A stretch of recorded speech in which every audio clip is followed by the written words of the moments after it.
L'approfondimento in diretta come sempre su Antenna 3, ritorniamo a occuparci dei temi del lavoro e non solo, i temi della previdenza, della fiscalità. Lo facciamo oggi con Monica Giomo. Buongiorno Monica, amministratrice delegata di CAF Veneto SRL per la provincia di Treviso, Giuliana Maffei, responsabile fiscale sempre di CAF Veneto per la provincia di Treviso e Sara Franchetto, anche lei responsabile fiscale di questa importante realtà che non è mai andata in ferie, perché il lavoro è sempre tanto. Noi abbiamo titolato le scadenze autunnali perché per il fisco è sempre autunno.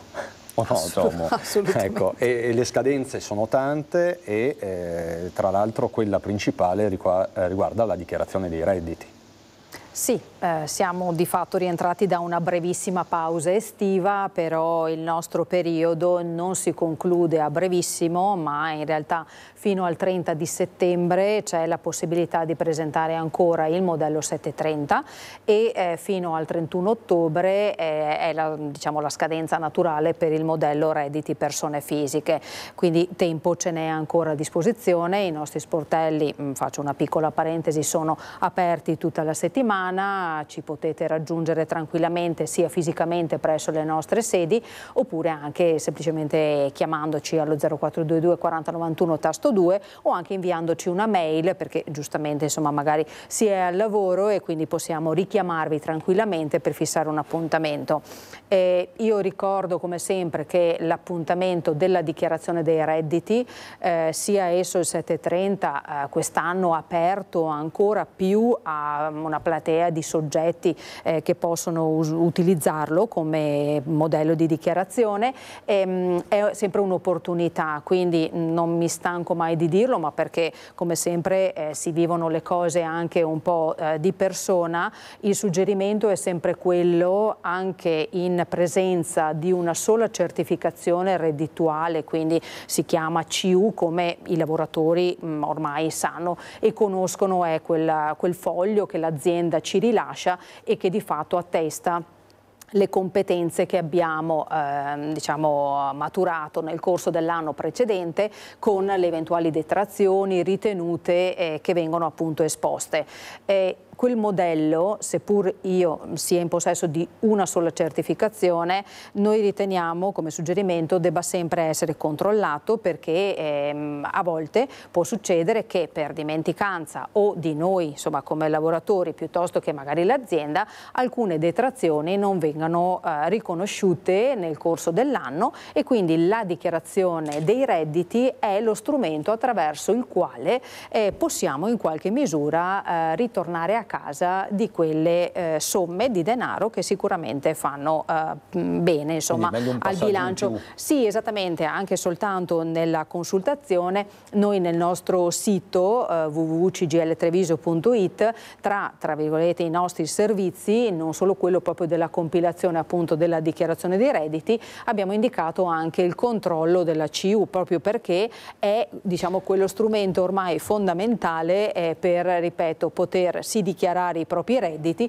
però anche verificare se eventualmente insomma c'è qualche detrazione aggiuntiva che possiamo portare a casa. Di converso può succedere anche che magari nel corso dell'anno abbiamo usufruito impropriamente di qualche detrazione aggiuntiva e dobbiamo restituirla, quindi un controllo sia in positivo che in negativo riteniamo debba sempre essere fatto e quindi molto utile. Chiaramente poi si aggiungono tutte quelle persone che oltre alla CU hanno speso nel corso dell'anno 2023 oneri, quindi hanno sostenuto delle spese dalle sanitarie, dai mutui, dalle assicurazioni, insomma quest'anno c'è anche una platea molto ampia e quindi chiaramente la dichiarazione ci consente di poter usufruire e portarci a casa quella detrazione più o meno grande a seconda dell'onere che ho sostenuto, se ad esempio ho fatto delle spese sulla casa e quindi insomma le ristrutturazioni e quant'altro, e quindi è importante. I famigerati super bonus. Super bonus, esattamente. Esattamente, il green, insomma, quest'anno c'è una vastità e quindi confidiamo appunto che nel futuro, ecco, questa platea di detrazioni possano in qualche misura anche ampliarsi, proprio per una questione anche di bilancio, dato che in questo periodo, insomma, si parla. Qui parliamo di una giungla. È una giungla, sì, una giungla, no, ce ne sono veramente tanti, quindi da un lato sicuramente è positivo, perché è quel canale attraverso il quale io spendo e l'amministrazione finanziaria, quindi il nostro Stato, l'erario, ci consente di recuperare delle somme da quanto ho speso. Però è chiaro che i meccanismi sono talmente tanto, diciamo, a volte complicati, che insomma, comprendiamo anche che ci troviamo in situazioni di difficoltà nel dialogare con i cittadini quando vengono ai nostri sportelli e magari preventivamente ci chiedono informazioni, soprattutto su spese importanti fatte sulla casa o anche il sostenimento di un mutuo.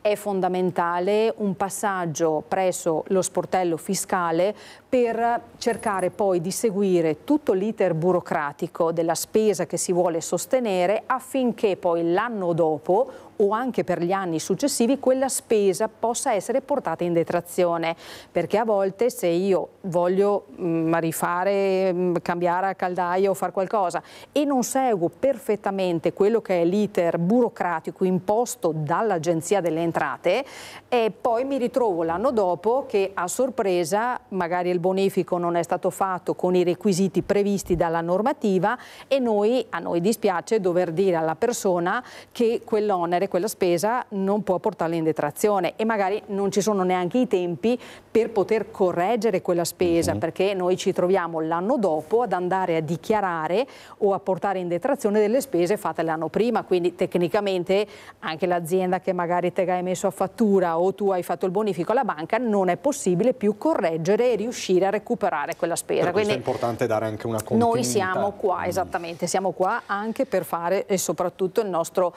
buon servizio di assistenza e consulenza a chi deve anticipatamente sostenere una spesa importante. Quindi 7:30 ci sono queste scadenze, ma c'è un altro tema ricorrente che non è andato in vacanza, che è l'ISEE. È un tema del quale si parla soprattutto inizio anno, però in realtà 12 mesi, sempre è un servizio, assolutamente è un servizio che noi andiamo a gestire per chi si rivolge a noi da gennaio a fine anno, e quindi la famosa dichiarazione sostitutiva unica DSU, che sono appunto le iniziali di questa dichiarazione sostitutiva unica, da cui poi io ottengo il valore ISEE e quindi l'indicatore situazione economica equivalente. È quel famoso, diciamo, valore economico che mi consente di poter recuperare anche lì delle somme,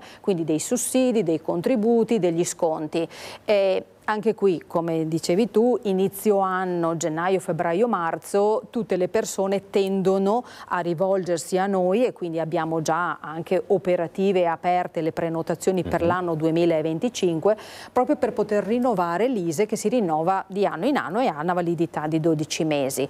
Chiaramente nel corso dell'anno possono emergere delle variazioni, chiaramente nei diciamo, situazione dei componenti in nucleo familiare, e naturalmente possiamo aggiornare quella posizione. Una volta compilato quell'ISEE, con quello io posso ottenere, appunto, come dicevamo, una serie di benefici. Adesso siamo nell'autunno, siamo a settembre, quindi è il periodo per chi eventualmente non l'ha ancora già rinnovato, se è la prima volta o comunque l'ha fatto l'anno passato, di poterlo magari predisporre se ha figli, perché è il periodo in cui chiaramente si ritorna sui banchi di scuola, ci sono i libri di testo, ci sono i trasporti, ci sono le mense, quindi una serie di agevolazioni che tramite il canale scuola possono essere in qualche maniera portate a casa. Quindi, per esempio il buono libri. Certo, eventualmente poi Giuliana può tranquillamente dare 2 indicazioni. Ecco, questo è un esempio. La Regione Veneto solitamente in questo periodo esce sempre, ma anche per chi va all'università sicuramente informarsi presso il proprio diciamo, Ateneo se ci sono riduzioni sulle tasse, su insomma altre cose, assolutamente è il momento giusto per farlo.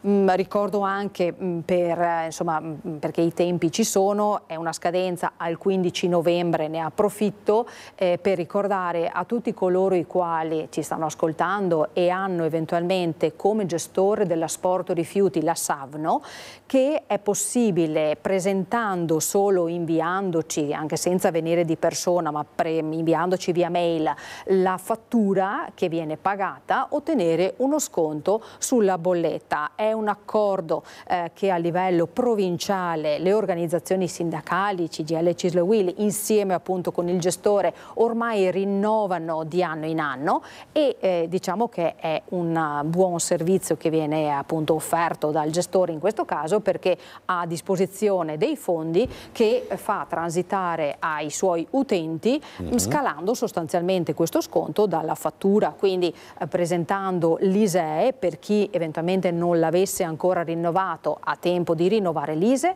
e gratuitamente gestiamo sia l'ISEE e anche la domandina per appunto ottenere questo sconto in bolletta. Per chi eventualmente ha già fatto l'ISEE anche da un altro CAF, non ha importanza, e vuole usufruire di questa opportunità, basta eventualmente venire presso i nostri sportelli o mandarci la fattura anche via mail, e poi gestiremo tutto. Sì, una piccola parte di servizi, insomma. Ecco, una piccola parte, ma già molto sostanziosa. Adesso entriamo nel dettaglio. Grazie Giomo per la panoramica, no? Se non si riuscisse, Maffei, a rispettare la scadenza di fine settembre per il 7.30, che cosa si può fare? Come stava dicendo Monica, la scadenza del 30 settembre è la scadenza del modello 730, però noi abbiamo un altro modello dichiarativo che possiamo presentare, che è il modello redditi, nello specifico per il cittadino fra virgolette normale, è il modello redditi PF, perché poi c'è il modello redditi per i soggetti con partita IVA, società e quant'altro, che comunque è un servizio che noi prestiamo con delle colleghe, con un ufficio preposto anche per i soggetti titolari di partita IVA. Ma restiamo nel tema che stiamo vedendo delle persone fisiche, e c'è la possibilità di presentare appunto il modello redditi persone fisiche con scadenza ordinaria al 30 di ottobre. Lo scorso anno la scadenza era fine novembre, quest'anno con la scadenza del modello redditi l'Agenzia delle Entrate ci ha un po' giocato, perché volevano unificarla a quella del modello 730, infatti all'inizio anno la scadenza del modello redditi era 30 settembre. Poi hanno dato un ulteriore 15 giorni di tempo per presentare il modello redditi, quindi il 15 ottobre, fine luglio, i primi di agosto, visto che i consulenti e comunque le persone non erano ancora preparati a questa nuova scadenza, hanno prorogato la scadenza a fine ottobre, quindi gli hanno dato un mese di tempo in più rispetto al modello 730. E oltre a questa scadenza c'è un'altra scadenza ancora, quindi l'Agenzia delle Entrate dice: guarda, io ti do un altro paracadute che sono 90 giorni oltre la scadenza ordinaria, ok, e quindi andremo al 25 di gennaio, pagando una piccola sanzione di 25 euro. Allora, le differenze sostanziali fra modello 730 e modello redditi sono le tempistiche dei conguagli, perché spesso il cittadino viene e ci dice: che differenza c'è? Perché devo correre per farlo quando io posso farlo anche a ottobre o pagando i 25 euro entro gennaio? I termini dei conguagli, Monica parlava sempre del credito, ricordiamoci che però il cittadino guarda il credito, si preoccupa meno del debito, però attenzione, perché io posso avere anche debiti. Monica diceva: se io non ho vantato di detrazione le recupero, ma anche se io ho avuto indebitamente delle agevolazioni nella busta paga, devo presentare la dichiarazione dei redditi. Ho un'unica CU, mi è stato riconosciuto il trattamento integrativo, che da un paio d'anni non posso usufruirne se ho un reddito superiore ai 15.000 euro, a parte alcune eccezioni fra i 15 e i 28.000 euro, un po' complicato, ma teniamo come esempio i 15.000 euro. Ho lavorato e ho avuto un reddito che mi ha fatto superare i 15.000 euro, ok, non avevo diritto al trattamento integrativo, mi è stato riconosciuto, devo restituirlo. Ok, io potrei stare tranquillo, ma non è così. Io quei soldi devo restituirli. Posso anche aver lavorato un mese o due, pensavo di averne diritto, ma uno dei requisiti fondamentali per usufruire del trattamento integrativo è che l'imposta superi le detrazioni. Se ho lavorato solo 2 mesi, le detrazioni mi superano l'imposta. Quindi attenzione, anche se ho dei redditi piccoli, potrei avere l'obbligo. Quindi non sempre bisogna fare affidamento sulla logica. Eh no, perché comunque il trattamento integrativo, io ho una NASPI, l'INPS me lo riconosce, pensa di farmi un favore, magari lo fa, e dice io ti do il trattamento integrativo, è una cosa che ti spetta, te la do, ma magari poi a fine anno emerge per una serie di fattori che io non avevo diritto a quel trattamento integrativo e devo tornarlo. Quindi io potrei avere anche avuto una sola NASPI, una disoccupazione di pochi mesi, e dico guarda che bello, non devo fare niente, no. Quindi oltre al vantaggio a presentare la dichiarazione bisogna stare attenti all'obbligo. Tornando al nostro modello redditi, dicevamo sono le modalità di conguaglio diverso. Se io ho un credito col modello 730 con sostituto, perché anche sul 730 ho 2 modi diversi di presentare la dichiarazione, adesso vediamo, il credito, se ho un 730 con sostituto, mi viene riconosciuto nella prima busta paga utile. Ok. Faccio la dichiarazione, il 730 a luglio, e poi ci sono anche dei termini per gli invii, perché bisogna rispettare dei termini. Vabbè, mettiamo che viene inviata la settimana che io ho fatto la dichiarazione, ho fatto il 15 luglio la dichiarazione, entro fine mese la mia dichiarazione viene inviata, ad agosto dovrei avere il mio credito, se sono dipendente. Se sono pensionato le tempistiche sono un po' più lunghe, perché hanno un numero di soggetti da gestire che è importante, quindi se non è il mese successivo è dopo 2 mesi, ma comunque viene riconosciuto il credito. Ma lei parlava di questi 2 modelli? Sì. Di dichiarazione? C'è 730, busta paga, modello redditi, ok, e posso attendere dai 2 anni in su per avere il credito. Okay. Quindi 730 con sostituto, dopo magari se riesco vi spiego anche senza sostituto, mese dopo, mettiamo 2 mesi se sono pensionato, riesco ad avere il credito. Modello redditi dopo 2-3 anni, quindi si capisce qual è la convenienza di presentare il modello 730. È una differenza sostanziale? Sì. Qual è la differenza? Allora, sul 730 il CAF ha il visto di conformità, deve controllare la documentazione. Diciamo che l'80-90% dei dati che sono inseriti nel 730 devono essere sottoposti a controllo da parte del CAF. Il CAF si assume la responsabilità, se ci sono errori il CAF poi paga le sanzioni. Okay? Certo. Sul modello redditi è logico che noi come professionisti anche là cerchiamo di gestire al meglio la situazione, però noi non avremmo responsabilità sul modello redditi e quindi i controlli li fa successivamente all'invio l'Agenzia delle Entrate e viene riconosciuto il credito dopo le opportune verifiche. Molto chiaro. E senza sostituto d'imposta? Senza sostituto d'imposta, se io ho un credito, il termine è sempre lo stesso, il 30 settembre, il credito mi viene riconosciuto dall'Agenzia delle Entrate, ok? O tramite bonifico domiciliato, mi mandano una lettera a casa, io vado in posta, mettiamo che avanzo 800 euro e la posta me li dà, se no, per agevolare le tempistiche, per avere prima questi soldi, sempre nel credito, dopo vi dico il debito, è opportuno comunicare le coordinate bancarie e l'IBAN all'Agenzia delle Entrate, o si porta il modellino all'Agenzia delle Entrate oppure adesso lo SPID piuttosto che la carta d'identità elettronica ce l'hanno tutti, accedo al mio cassetto fiscale, inserisco il mio IBAN comodamente da casa, una volta che l'Agenzia delle Entrate anche sui senza sostituto fa i controlli in quei 6 mesi di tempo, anche se noi abbiamo già fatto un controllo preventivo comunque, perché i controlli sul 730 sono sempre quelli.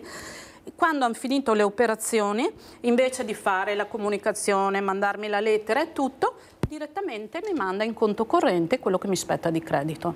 Nel caso di debito, e chiudiamo? Debito, senza sostituto e modello redditi hanno le stesse modalità. Pago gli F24. Okay? Quindi io faccio un 730 senza sostituto, devo pagare 500 euro, vado in posta in banca, li pago. Modello redditi lo stesso. Se invece ho un 730 con sostituto, sarà il mio datore di lavoro o ente pensionistico che mi trattiene quei 500 euro. Panoramica molto precisa. Esatto, molto il suggerimento che stava appunto dando Giuliana in merito anche al debito, la verifica che noi suggeriamo di fare anche solo in presenza della sola CU, è proprio per evitare che poi l'Agenzia Entrate, anche a distanza di tempo, si metta in contatto con il titolare di quella CU e gli richieda a distanza di tempo la restituzione di quel trattamento. Diversamente, se la persona passa per tempo, attraverso la dichiarazione evita il pagamento di sanzioni e interessi, quindi giustamente, insomma, poi ci sono anche le rate, quindi Giuliana può dare tutta una serie di suggerimenti utili, perché magari a volte giustamente uno, parlando di debito, dice ok, devo restituire delle somme, però sono in difficoltà a pagare, quindi magari anche attraverso la rateizzazione c'è l'opportunità, insomma, di diluire un pochino il debito che si ha verso l'erario e restituire con calma il dovuto. Sì. No, il discorso è del debito, perché uno dice vabbè, poi mi arriva a casa, pago. Però non è che se mi arriva a casa poi la cartella io pago solo il debito, ho anche l'omessa dichiarazione. Perché se proprio noi quando vengono là le persone, cioè gli cuciamo addosso la dichiarazione, no? Se mi arriva un cittadino e deve pagare 500, 1000 euro, 2000, magari a uno anche 500 gli risulta enorme come debito. Il consiglio che diamo noi: presenta la dichiarazione dei redditi, magari mi sente qualcuno dice però non è scorretto, presenti la dichiarazione dei redditi così non hai l'omessa, metti via i soldini, fra 2 mesi, 3 mesi, anche un anno, facciamo il ravvedimento operoso che in base al periodo in cui vai a pagare avrà delle aliquote più elevate, però ci sono tanti modi per evitare di ricevere queste cartelle, perché poi arrivano degli importi spropositati. Sara Franchetto, nel caso invece di dimenticanza, quindi magari il contribuente si dimentica un reddito, una spesa, una deduzione, una detrazione, che cosa succede? Quindi parliamo del contribuente sbadato, tra virgolette. Sì, può succedere che praticamente finite le vacanze estive, facendo un po' di pulizia in casa, magari dentro qualche cassetto si scopra di aver lasciato la spesa del dentista, piuttosto che magari la piccola CU di un lavoro che si era fatto per un paio di settimane, e per cui può succedere che ci si accorga che, pur avendo presentato la dichiarazione dei redditi entro i tempi previsti dalla norma, si debba integrarla in qualche maniera. Allora, la possibilità di integrare la dichiarazione ordinaria viene data fino a 5 anni, quindi io per 5 anni dal momento in cui ho presentato la dichiarazione posso in qualche modo modificarla. Il modo in cui vado a modificarla, quindi la scelta del modello e delle tempistiche, un po' dipende anche da che modello originariamente ho utilizzato e se la mia dimenticanza riguarda una spesa piuttosto che un reddito. Allora, pensiamo, io sono un cittadino, ho presentato il mio 730, scopro ad esempio che mi sono dimenticato la spesa del dentista. In questo caso posso utilizzare il modello 730 integrativo fino il 25 di ottobre, quindi posso integrare la dichiarazione originaria inserendo questa spesa, ed è chiaro che poi il rimborso che avrò per differenza mi sarà erogato, se ho il sostituto, nell'ultima mensilità dell'anno. Se invece ho il senza sostituto, questa integrazione invece mi sarà erogata dall'Agenzia delle Entrate, come diceva prima Giuliana, ovviamente con delle tempistiche un po' più lunghe, perché l'Agenzia delle Entrate comincia a liquidare i 730 ordinari a partire dalla mensilità di dicembre, quindi aspetta la chiusura dei 730 integrativi, a novembre prende in mano le liquidazioni e poi a dicembre comincia a erogare quelli che sono i rimborsi ordinari. Quindi è chiaro che se io sto parlando di un rimborso che è un'integrazione, dovrò aspettare un po' di più, però le modalità sono le stesse che vi ha descritto Giuliana. Se invece io ho usato il modello redditi, ok, perché magari era un soggetto che non poteva utilizzare il modello 730 o per altre motivazioni, magari non sono riuscita a presentare la dichiarazione entro il termine del 730, ho la possibilità di modificare la dichiarazione o entro il 31 di ottobre con il modello redditi correttivo nei termini o successivamente con il modello redditi integrativo. Sostanzialmente non c'è una grande differenza tra i due modelli. L'unica cosa è una differenza puramente tecnica, diciamo che il correttivo nei termini sostituisce la dichiarazione originaria, mentre il modello integrativo, come dice la parola, va ad integrarlo, però alla fine diciamo il calcolo, il tipo di liquidazione non cambia, neanche le modalità con cui viene erogato, perché abbiamo visto che il modello redditi ha tempistiche più lunghe di erogazione del credito. Cosa diversa è se invece io ho da aggiungere un reddito. Come dicevo prima, può succedere che ci sia dimenticati, può anche succedere ad esempio in questi, sostanzialmente dal 2015 con l'avvento della dichiarazione precompilata sul sito dell'Agenzia delle Entrate, soprattutto ai CAF, c'è la possibilità di accedere a questa mole di dati. Può succedere che a volte ci accorgiamo che il cittadino si è dimenticato di portarci un reddito in fase di dichiarazione dei redditi e quindi gli facciamo presente, prima di chiudere ovviamente il 7.30 il modello redditi, di procurarsi il reddito mancante, però può succedere anche che poiché serve una delega per accedere a questi dati e poiché c'è un periodo in cui questo canale dell'Agenzia delle Entrate si apre, di solito verso la seconda parte di maggio, può succedere che nel momento in cui il cittadino è venuto a fare la dichiarazione dei redditi non avessi modo di consultare questi dati e quindi a volte succede che siamo a volte proprio noi a chiamare il cittadino per informarlo: guarda, hai fatto la dichiarazione dei redditi, però qui risulta che oltre alla CU che ci hai portato c'è magari un'altra CU di un'altra e quindi siete voi ad allertare il contribuente. A volte siamo noi, altre volte l'Agenzia delle Entrate, perché ed è meglio che siate voi. No, ma sostanzialmente se io ho presentato la dichiarazione dei redditi può succedere, questa è un'opportunità che non c'è da tantissimi anni, perché prima arrivava direttamente la cartella. Assolutamente, okay? Questo è vero. Alla scadenza dei 5 anni mi arrivava la letterina che mi informava che mi ero dimenticata una CU. Adesso invece, dopo 2 anni, diciamo, dalla dichiarazione dei redditi, l'agenzia ci dice: guarda, in quella dichiarazione dei redditi a noi ci risulta che ti sei dimenticato una CU piuttosto che un affitto e ti invita a ravvederti. Certo, quindi è una collaborazione questa di sicuro positiva. Abbiamo una telefonata, pronto, chi parla? Pronto, buongiorno. Buongiorno. Senta, io ho già dato i miei dati prima, lei mi aveva detto che mi doveva passare una persona. No, forse ci stiamo sbagliando. Lei è in diretta su Antenna 3, stiamo parlando di fiscalità. Ha una domanda da fare alle nostre ospiti? Sì, avevo una domanda riguardanti... lei come si chiama e da dove chiama? Sì, no, ma ho già dato i dati io. No, ma ce lo dica anche a noi perché non li sappiamo, solo il nome e da dove chiama. Io però adesso le dico quello che voglio sapere, poi voi mi dite se potete darmi una risposta. Ma ci può dire almeno il suo nome? Il suo nome, le chiedo questo. Allora, Valerio Renzo Roberto. Ecco, Valerio, prego.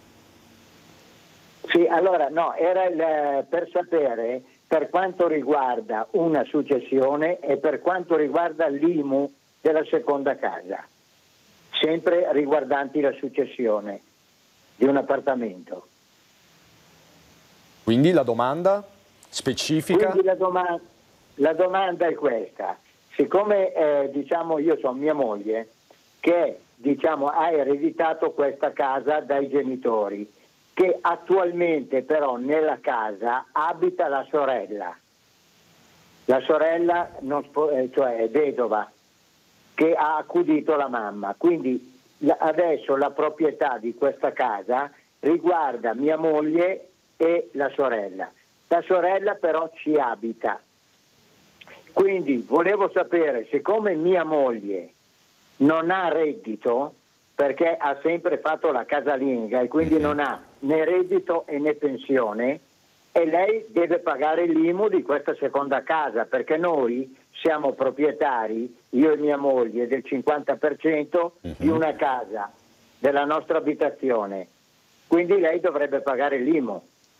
Chiediamo a Giuliana Maffei. Sì. Giuliana. Sì, no, è corretto, perché comunque è una seconda abitazione. In questo caso potrebbe usufruire, secondo me, del comodato gratuito, dovrebbe sentire eventualmente il comune se avete i requisiti per usufruire di questa agevolazione. Non so adesso se voi state pagando per intero o state già usufruendo di questa agevolazione.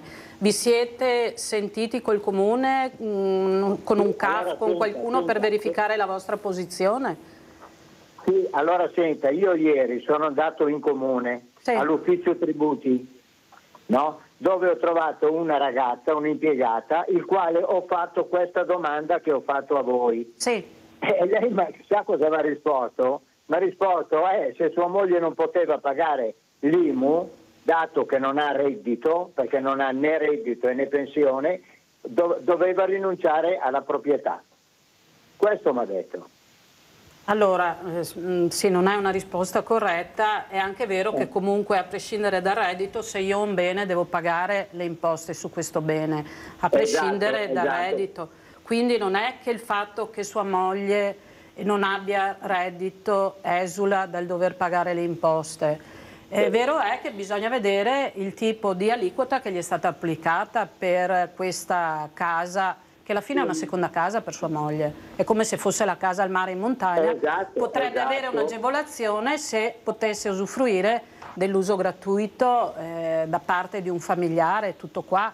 Qua potrebbe avere eventualmente un'agevolazione, però se è tutto quello che non è abitazione principale, purtroppo bisogna pagare l'IMU. Sì, no, è il fatto però che io dico, io come marito d'accordo, posso dare i soldi a mia moglie perché io ho la pensione e quindi va tutto bene, però mia moglie risulta che lei non ha reddito e non ha pensione, quindi chi gli dà questi soldi per poter pagare l'IMU? Glieli dà il marito, d'accordo? Però ha ereditato un immobile che volendo lo vende e ha un introito, quindi è un patrimonio che ha ereditato, cioè sua moglie non è che ha ereditato un debito, ha ereditato un patrimonio, dovrà pagare le imposte, un domani se vorrà può venderlo, però non ci sono altre strade, perché è un qualcosa diverso dall'abitazione principale e quindi... Io questo l'ho capito, che un domani può venderlo, però attualmente all'interno dell'appartamento ci abita la sorella. No, certo, signor Valerio, però a questo punto va regolato il rapporto giuridico. Vedere le agevolazioni. Però non sfugge dall'IMU, perché se ha la proprietà, cioè, l'unica cosa potrebbe avere un'aliquota agevolata per l'uso gratuito un familiare, però l'imposta su tutto quello che è extra abitazione principale, anche se io ho 2 garage, su uno pago l'IMU e sull'altro no, se sono della stessa categoria. Quindi l'erario dice, io ti do la possibilità, la casa dove vivi e un garage, ok, te li abbuono. Tutto quello che è extra ci devi pagare le imposte, purtroppo. Diciamo, non ci sono alternative, se non appunto regolare il rapporto e diminuire l'aliquota. Sì, bisogna vedere grazie signor Valerio, grazie per la telefonata. Noi abbiamo qualche istante di pubblicità, poi ritorniamo con il CAF.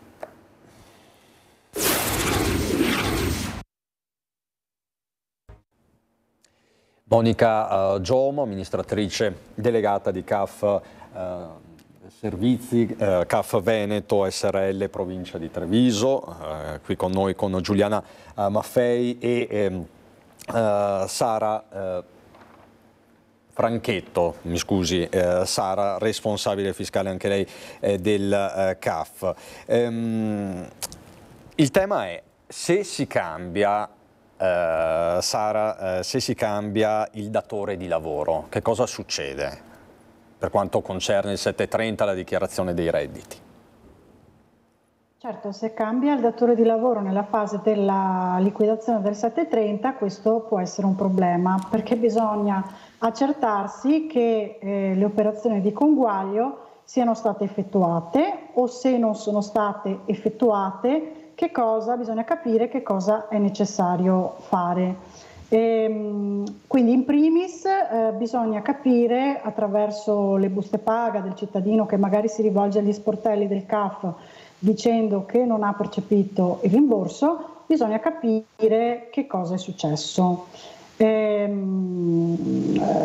Quindi verificare con le ultime buste paga che sono state erogate se le operazioni di conguaglio sono state effettuate. Allora, là dipende anche molto da qual è il risultato della dichiarazione, perché può essere che emettendo l'ultima busta paga il datore di lavoro sia riuscito ad erogare il credito. Un po' più difficile invece risulta la liquidazione del debito a fine rapporto, soprattutto se ci sono le rate, quindi questa diciamo è la situazione un po' più problematica, però potrebbe essersi verificata anche la situazione in cui le operazioni di conguaglio non sono proprio state fatte perché il rapporto è venuto meno prima che cominciasse la liquidazione del 730. In questo caso qui il datore di lavoro a cui è arrivata il risultato del 730 comunica all'Agenzia delle Entrate il diniego, quindi la impossibilità per lui di liquidare il 730 nel suo totale.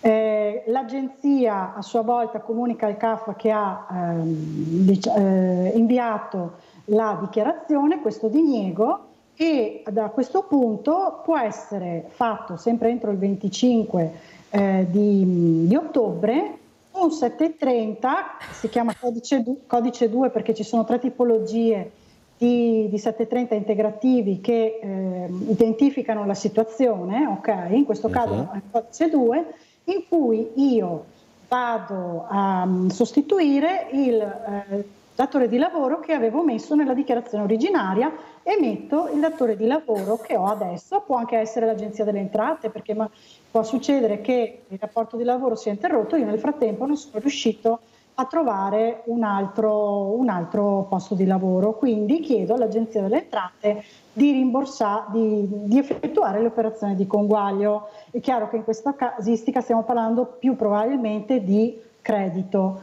perché se invece siamo in presenza di puro debito è più semplice a questo punto per il cittadino pagare il debito attraverso gli F24 in autoliquidazione. Questo per anche una serie di tempistiche tecniche, perché una volta ricevuto il diniego che faccio la dichiarazione dei redditi integrativa, che mando all'Agenzia delle Entrate, che l'Agenzia delle Entrate la comunica al nuovo datore di lavoro, soprattutto se abbiamo il debito, le sanzioni e interessi si alzano, quindi a volte è più semplice e anche nella sicurezza di effettuare il pagamento, consegnare l'F24 al contribuente e lui va a pagare in autonomia. Tante volte succede che queste situazioni si verificano, queste in cui non c'è il conguaglio, perché molti cittadini sono convinti che il conguaglio venga fatto dal datore di lavoro dell'anno precedente, invece il conguaglio viene fatto dal datore di lavoro che noi abbiamo nel momento in cui presentiamo la dichiarazione dei redditi o che avremo nel momento in cui viene effettuato il conguaglio, oppure ci danno la partita IVA piuttosto che il codice fiscale, non sempre i due dati coincidono, quindi questo è un problema. L'altro problema che dicevo, quindi quando le operazioni di conguaglio in qualche maniera il datore di lavoro le ha cominciate ma non è riuscito a portarle a termine, ok? Le cose si complicano. Allora, se è un debito, il datore di lavoro che ha cominciato il conguaglio mi certificherà nella dichiarazione dei redditi dell'anno successivo qual è il credito che non è riuscito ad elargirmi. Ok, quindi poniamo il caso che io avessi un credito di 500 euro, con le buste paga è riuscito a darmene 200, i 300 euro che rimangono, il prossimo anno nella certificazione unica ci sarà una casellina apposita che sarà compilata con questi 300 euro e questi 300 euro finiranno diciamo nella dichiarazione del prossimo anno, quindi io questo credito lo recupererò l'anno dopo. Grazie Franchetto. Abbiamo una telefonata, pronto, chi parla? Sì, pronto, buongiorno, sono Gianmarco da Venezia. Prego Gianmarco. Niente, io per informazione. Prego. Niente, allora, insomma che noi abbiamo fatto tutti gli anni richiesta di fare 730, non potremo fare il 730 perché mi dicono che noi non abbiamo reddito.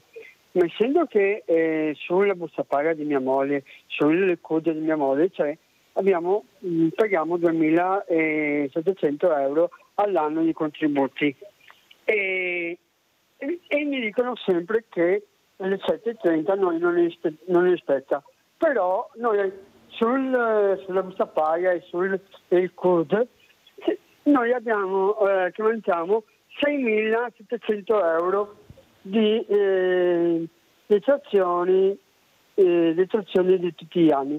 Voglio sapere come posso comportarmi per avere questi soldi.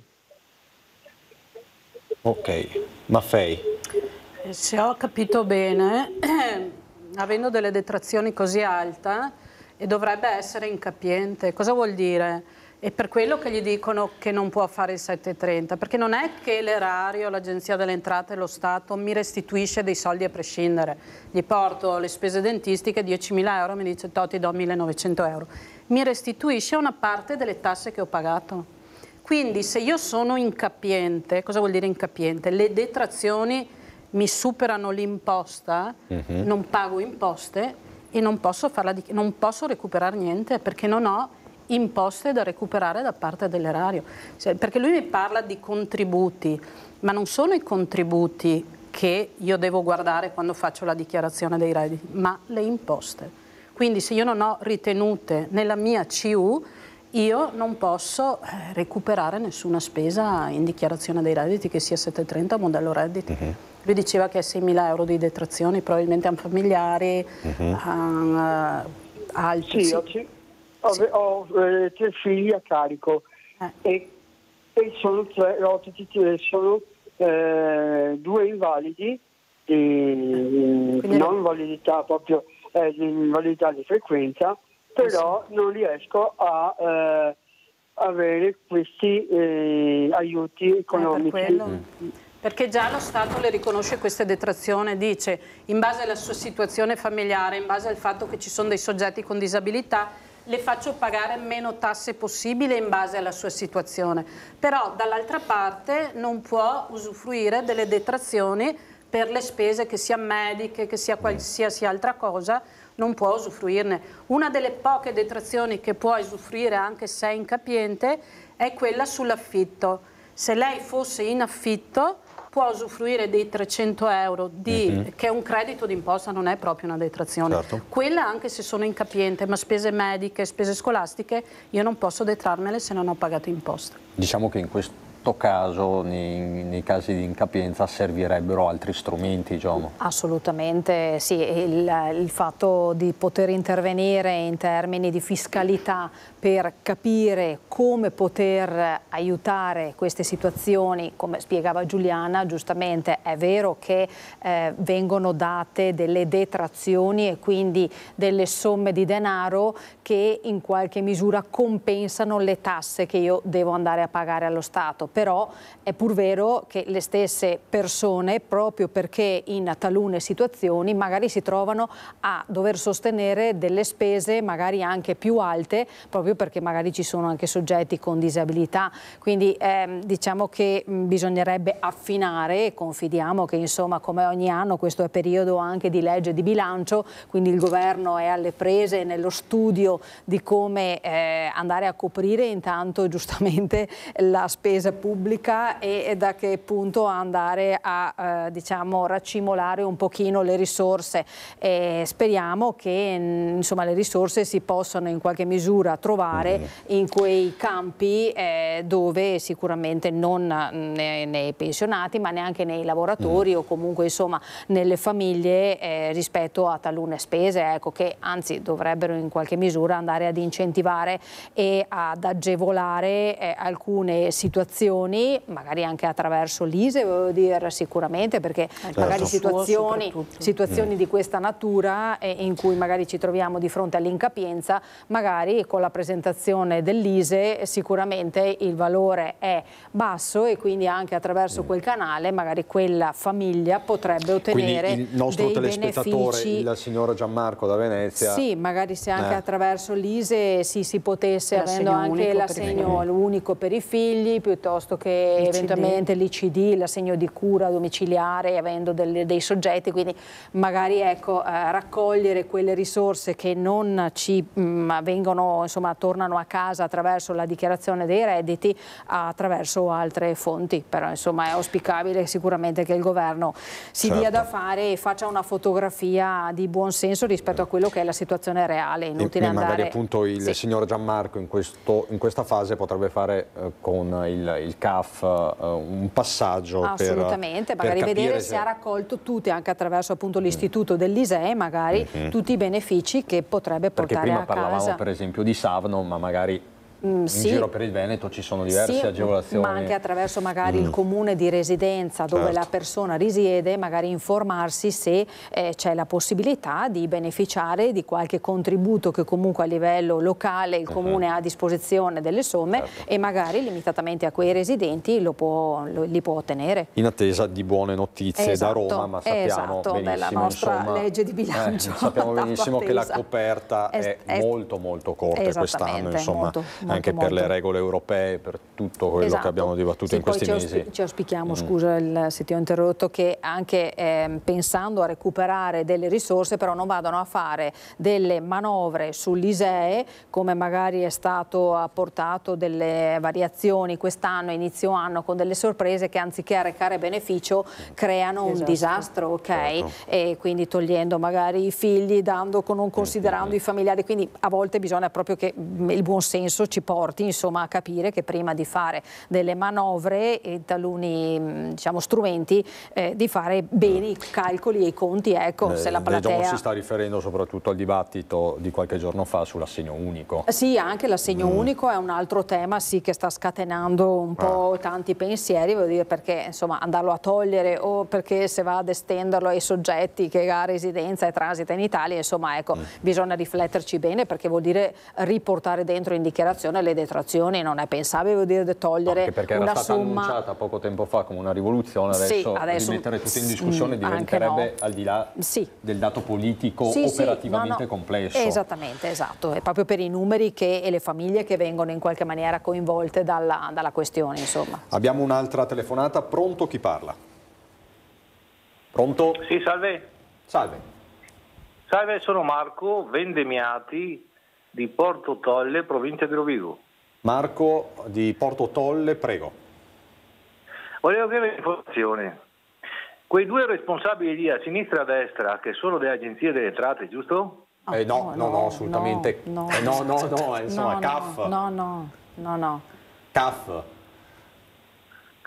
Comunque sempre del sistema delle tasse, giusto? Oddio. Aiutiamo nel dare, supportiamo i cittadini, ma non siamo esatori e non siamo soggetti che in qualche misura andiamo a chiedere si tasse a casa alle persone, assolutamente. Parliamo di uno sportello di assistenza. Aiutiamo. Marco, ha una domanda da farci? Allora volevo chiedere la domanda. Prego. Quando arrivano gli atti, le notifiche delle imposte eccetera eccetera eccetera, come è intestato il nominativo della persona? E in che senso, Marco? Gli atti e gli ordini da pagare, gli eventuali tasse, come vengono intestati il nominativo? Immagino al contribuente interessato, al soggetto destinatario dell'atto in questione. Perché ci fa questa domanda? Ci aiuti a capire meglio. C'è scritto cognome, nome in stampatello, sì o no? Penso che dipenda anche dal lato, ma immagino di sì. Sì. Immagina di sì, confermate che sì, cognome, nome? Marco, mi scusi signor Marco, adesso venga al dunque, ci aiuti a capire, insomma non ci faccia un rebus. No, questa è la mia domanda, questo è il mio dunque, questa è la mia causa. Quando vengono inviati atti, notifiche e ordini di pagare le tasse, eccetera, eccetera, e bla bla bla, l'intestazione è cognome e nome in stampatello?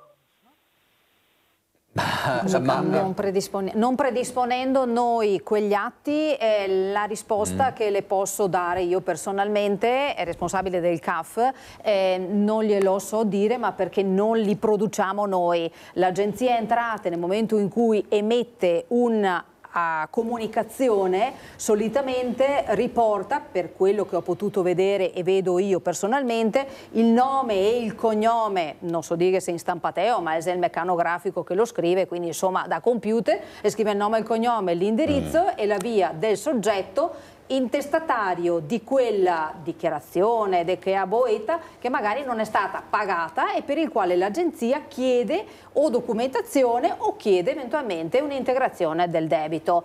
Solitamente, per quello che ho visto io, ma non essendo la persona che li predispone, onestamente non so essere più precisa di così. Non ci aiuta a capire, Marco. Noi a posto così. Marco da Porto Tolle, a posto così. Va bene, è un po' criptica come domanda.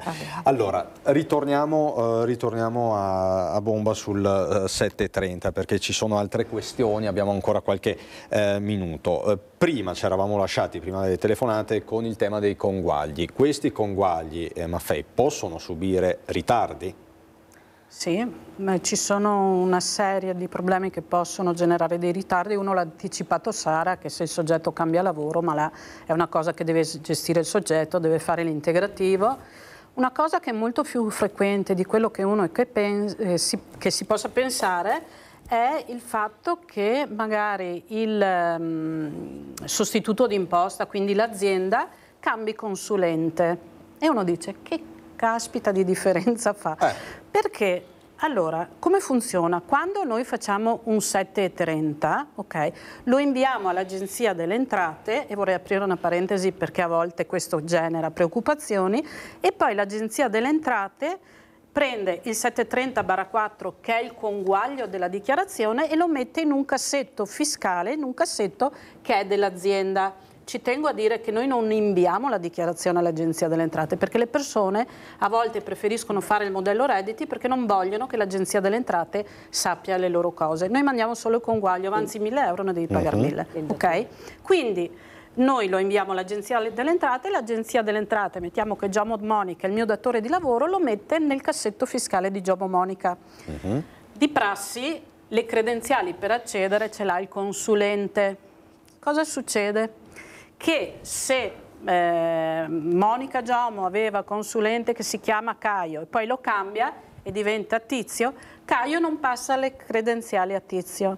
Io faccio il 7.30, dipendente di Monica, non ho il rimborso perché il nuovo consulente non ha le credenziali per entrare nel cassetto. Quindi attenzione ai consulenti. Allora, succede spesso che mi dicono non ho avuto il conguaglio perché mi hanno detto che non hanno ricevuto. Intanto non ricevono niente, devono essere il datore di lavoro, il consulente che va dentro a verificare se c'è questo /4, che è solo il conguaglio, non è la dichiarazione.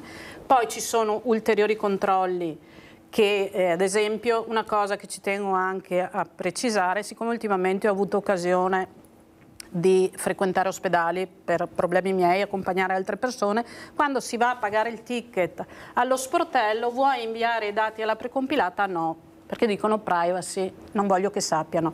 L'Agenzia delle Entrate sa tutto, alla fine sono io che non li vedo nella precompilata, ok? Oppure non vengono inviati, ok? Effettivamente io vado dal dentista, 4.000-5.000 euro, questo dato io mi rifiuto che venga inviato all'Agenzia delle Entrate, non lo vede. Okay. E dice, ma questi 5.000 euro di spese mediche da dove arrivano?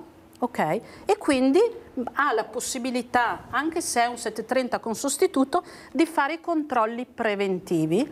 Mi bloccano, noi ce lo comunicano, noi li chiamiamo CO, controlli preventivi, chiamiamo il contribuente e diciamo: attenzione, non avrai il conguaglio il prossimo mese, fra 2 mesi, perché la tua dichiarazione è controllata dall'Agenzia delle Entrate. L'Agenzia delle Entrate ci chiederà la documentazione, faranno le verifiche del caso e dopo, se è tutto a posto, gli liquidano questo credito, ok? Succede spesso con le spese dentistiche o le spese effettuate all'estero che fanno i controlli preventivi. Altri motivi di ritardo possono essere a volte il sostituto senza aver nessun tipo di problemi, il consulente non va a scaricare i bar 4. Molto semplicemente. Allora, siamo veramente addirittura d'arrivo, però volevo, insomma, la stagione è lunga, si apre oggi di fatto, quindi Monica Giomo, Maffei, Franchetto saranno sicuramente nostre ospiti nelle prossime settimane. Una battuta però sulla formazione, sui percorsi formativi, Giomo, ci tiene a farla. Sì, di che cosa stiamo parlando? Allora, noi come centri di assistenza fiscale diamo di fatto una anche opportunità lavorativa oltre che formativa gratuita per tutti coloro i quali hanno piacere di diciamo, poter lavorare con noi già da magari i primi dell'anno 2025, quindi di fatto dobbiamo ancora chiudere questo periodo di compilazione delle dichiarazioni dei redditi, ma nell'autunno avvieremo quella che è, diciamo, la raccolta dei CV, appunto per coloro i quali hanno piacere di usufruire del nostro percorso di formazione gratuito e per poter essere assunti come operatori fiscali presso la nostra struttura. Quindi chi ha piacere può già inoltrare il proprio CV a risorseumane.treviso@cafveneto.it, ma anche attraverso il nostro sito eventualmente potete trovare l'indirizzo di posta elettronica, o trovate anche il mio, insomma, tranquillamente indicato nel sito, quindi ecco, chi avesse piacere lo può tranquillamente fare. È anche una bella opportunità. Sì, assolutamente, posso dirlo, perché insomma è un percorso personale che personalmente mi ha visto coinvolta, insomma, dai lontani anni di giovinezza, insomma, e quindi ecco, è sicuramente un'opportunità personale molto importante anche per acquisire tante informazioni utili per la vita quotidiana. Il lavoro, lo avete capito, certo non manca. No, allora, risorseumane@cafveneto.it. Fatevi avanti con i vostri curricula e quindi potete entrare in questo mondo dell'assistenza, no? Del supporto ai contribuenti e non solo a chi magari si trova in difficoltà, a chi ha bisogno, perché poi c'è questo risvolto sociale importante molto e questo importante. Va ribadito. Grazie Mille a voi. Monica Giomo, Giuliana Maffei, grazie Sara Franchetto, grazie a tutte voi per questa fotografia molto puntuale delle scadenze autunnali. Lo abbiamo fatto senza ansia, ma con molta chiarezza. Allora, grazie ancora, grazie a tutti voi per la cortese attenzione, grazie a Mattia Pizzaia e Italo Morao dalla regia. Buon proseguimento.